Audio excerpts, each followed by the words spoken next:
弟兄姊妹平安，今天是2025年9月4号。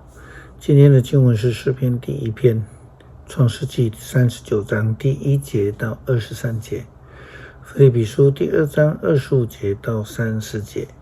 今天要跟大家分享的主题是主的怜悯。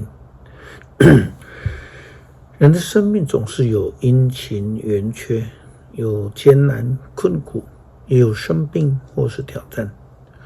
我们都需要主的恩典，求主的恩慈怜悯与我们同在，使我们能够胜过所遇到的一切困难。但是牧师还是要提醒并不是说某些宗教的人就比较会痛苦，基督教就什么都不会发生。那如果真的是这样子的话，圣经里面就不会提到我留下平安给你们，或者是如同耶稣基督复活向门徒们显现的时候他所说的，说愿你们平安。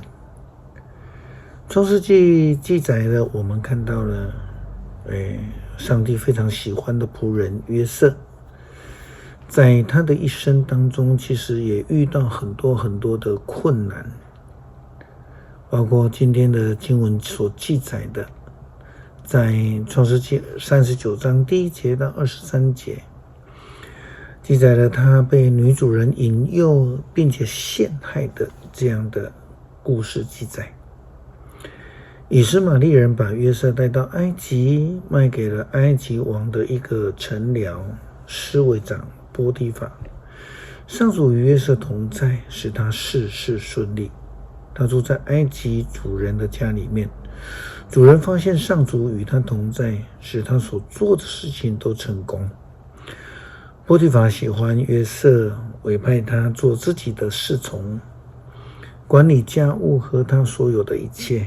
从那个时候起，由于约瑟的缘故，上主赐福给那埃及人的家，他家里和田园所有的都蒙福。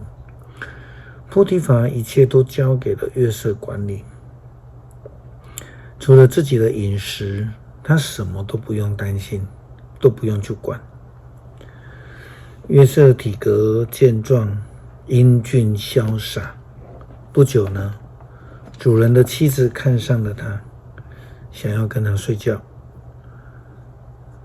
约瑟拒绝了，对他说：你想我主人把他所有的一切都交给我管理，我在这里他就不用为家务来操劳。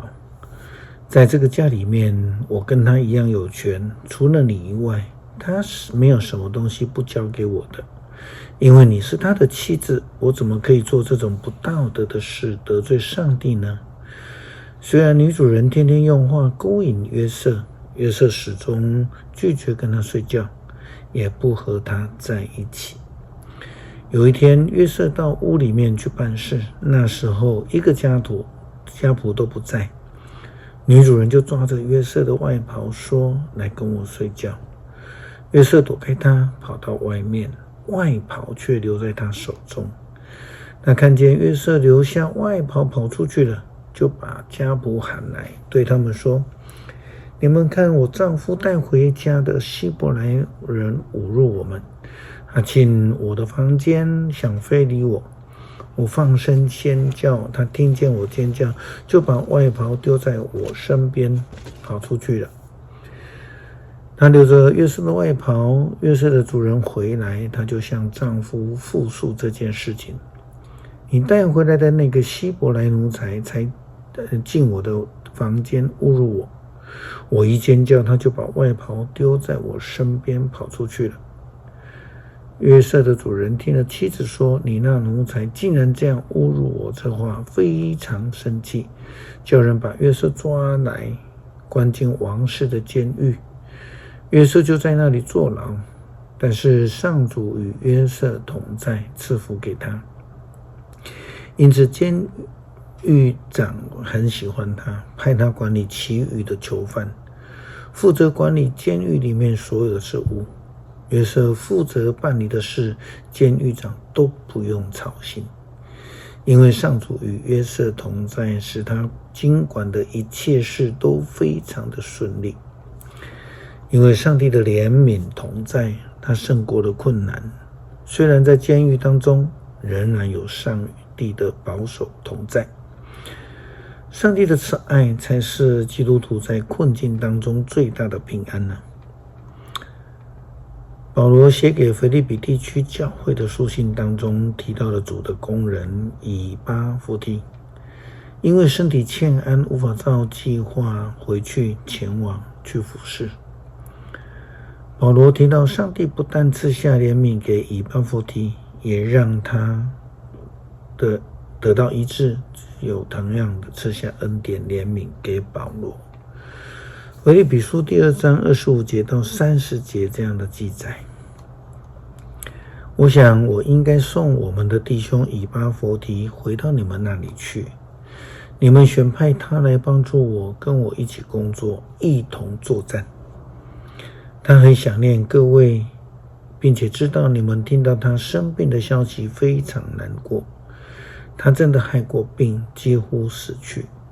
可是上帝怜悯他，不但怜悯他，也怜悯我，使我没有遭受更大的忧伤。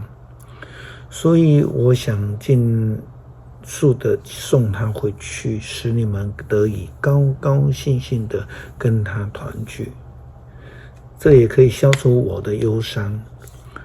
我希望你们在主里欢欢喜喜的接待他。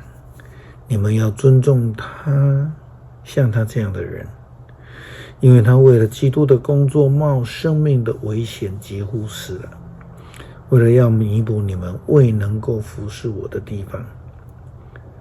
诗篇第1篇，不听从恶人的计谋，不跟随罪人的脚步，不与侮慢上帝之徒同伙，只爱慕上帝法律，日夜默诵不倦，这样的人才算是真正有福。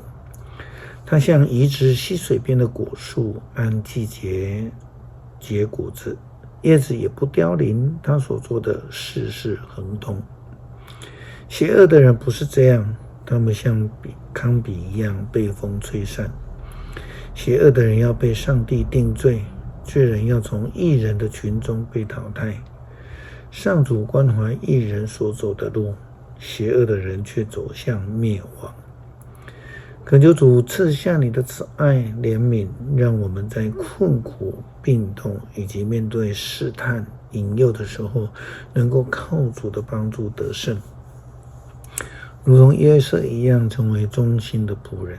祷告奉主耶稣基督圣名求，阿们。